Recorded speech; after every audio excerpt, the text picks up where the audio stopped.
Hello, c'est HR, votre chroniqueur. Alors aujourd'hui, je vais une nouvelle fois vous parler d'un polar avec Andy Lau. Il s'agit de The Adventurer. Avant d'aller plus loin, n'oubliez pas, si vous n'êtes pas abonné, pensez à le faire. Pensez à la petite cloche pour les notifs. N'oubliez pas que vous pouvez me suivre sur Facebook, Instagram et TikTok. Et surtout, n'hésitez pas à mettre en commentaire votre film préféré avec Andy Lau. Let's go!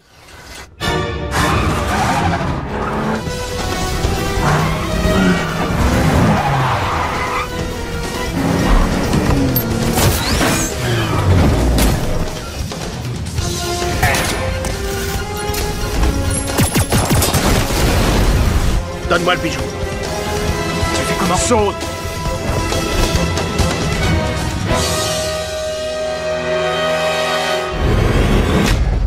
Alors ce film, The Adventurer, mettant en vedette Andy Lau et Jean Reno, a principalement en premier rôle l'acteur chinois Andy Lau. Ne vous attendez pas à voir autant de présence à l'écran de l'acteur Jean Reno et Andy Lau. Ceci dit, le personnage de Jean Reno est bon, il colle parfaitement, et nous le voyons de manière épisodique dans le film. Alors pourquoi me direz-vous? Tout simplement parce que le personnage d'Andy Lau est un voleur, un cambrioleur, et Jean Reno a le rôle du policier.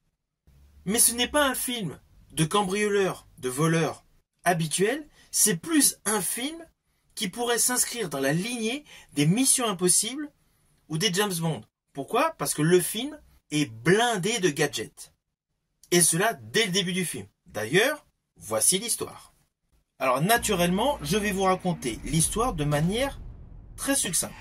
Nous découvrons donc le personnage Tan, interprété par Andy Lau, qui sort de prison pour rejoindre, bien évidemment, son gang et ses mauvaises habitudes.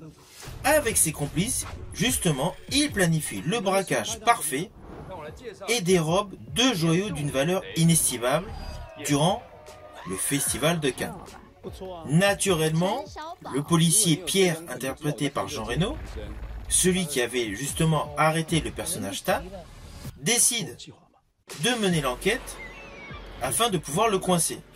Oui, d'ailleurs pour la petite histoire, sachez que justement le policier donc interprété par Jean Reno était d'ailleurs au tout début du film à la sortie de prison du personnage Tan interprété par Andy Lau.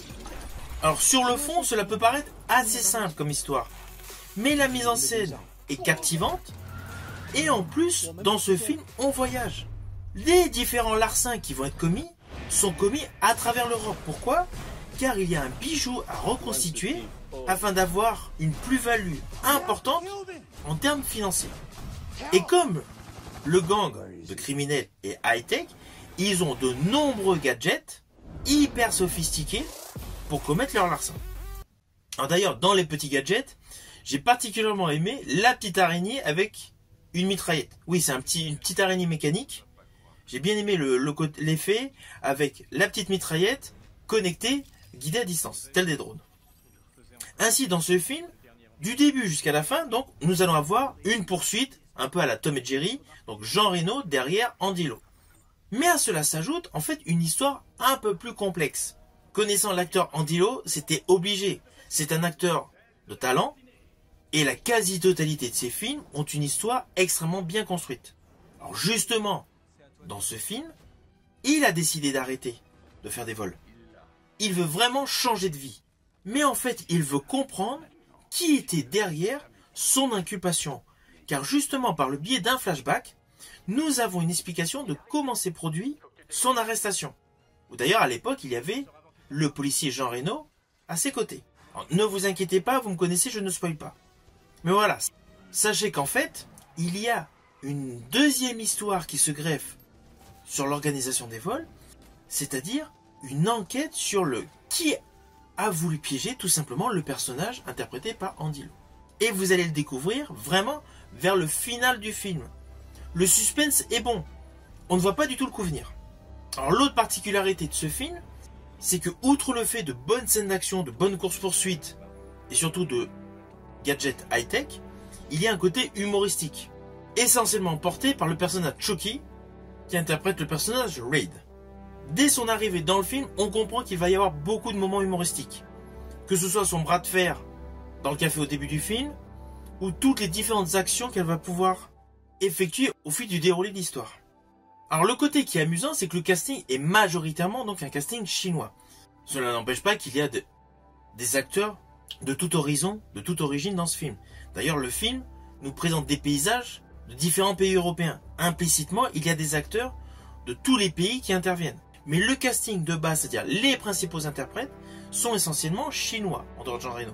Et le truc qui est assez amusant, c'est que dans ce film, nous retrouvons donc un duo d'acteurs qui s'était fait connaître ensemble il y a plusieurs années. Je pense à Andy Lau et Eric Tsang. Ces deux interprètes, en fait, ont joué ensemble dans Infernal Affair, qui est selon moi un must du cinéma chinois. D'ailleurs, prochainement, je vais consacrer une vidéo concernant cette trilogie. Mais voilà, dans ce film, on retrouve ces deux interprètes qui ont maintenant une très longue carrière derrière eux. Alors, ce film est réalisé par Stephen Fung. Stephen Fung, qui dans la majorité de ses films a toujours rajouté un côté comédie. Je pense principalement à Taishihiro, sorti en 2012. Un grand malheur va s'abattre sur notre village.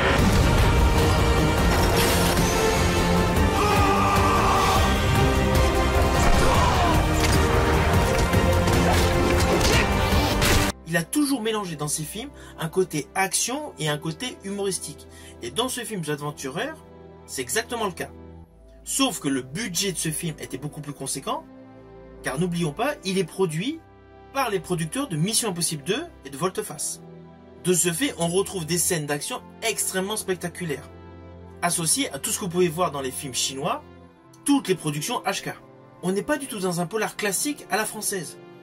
On est vraiment dans une production digne des plus grands films d'action made in Hong Kong. Ton séjour derrière les barreaux ne t'a pas aidé à te remettre dans le droit chemin. En plus, la photographie, la colorimétrie est super belle. Ce film, vous allez le voir, que ce soit du début jusqu'à la fin, il y a un point commun, c'est la belle photographie. Les couleurs sont chatoyantes. Alors d'un côté, on pourrait penser que c'est un film à la française, mais pas du tout. C'est vraiment un film d'action dans la pure tradition des plus grands films d'action made in Hong Kong. Une fois que vous avez vu ce film, vous pourrez avoir le constat suivant, pensez que c'est une production HK. On est vraiment dans le même style, que ce soit sur les gunfights, que ce soit sur les explosions, que ce soit sur les scènes d'action. Ce film est un pur action movie. Dans ce film, Andy Lau enchaîne les scènes d'action. Alors attention à ce que je veux dire, cela s'apparente à un spoil, mais il y a une scène que j'ai particulièrement aimée, c'est plus par un côté réalisme. C'est une scène où le personnage interprété par Jean Reno se retrouve face à face avec le personnage interprété par Andy Lau. Il y a un échange de regards qui est naturellement bien capté donc par les caméras jusqu'au moment où intervient un véhicule. Mais justement, juste avant l'intervention du véhicule, il y a le dialogue entre les deux protagonistes et justement c'est là qu'on s'aperçoit que ce sont deux acteurs de talent. C'est assez fugace, c'est assez simpliste, c'est juste un échange de texte, mais il est criant de vérité. On a réellement l'impression que d'un côté nous avons un policier et que de l'autre côté nous avons un voleur. Cette petite séquence démontre totalement la qualité importante des deux protagonistes en termes d'acteurs.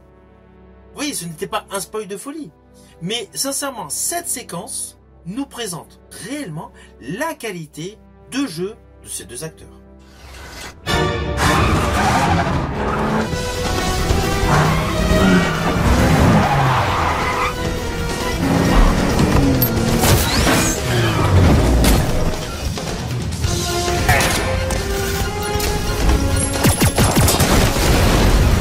Donne-moi le bijou. Tu fais comment? Saute!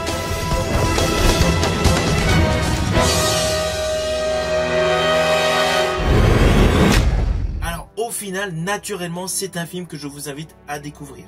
Vous pouvez le voir comme moi par le biais d'un Blu-ray. Il est également disponible sous forme de DVD. Il est disponible sur des plateformes telles Prime Video ou Netflix. C'est un film divertissant. C'est un film qui enchaîne les scènes d'action. C'est un film policier mais avec des séquences spectaculaires. Si ma vidéo vous a plu, n'oubliez pas, petit pouce vers le haut, pensez au partage. Quant à moi, je vous dis à bientôt pour une prochaine vidéo.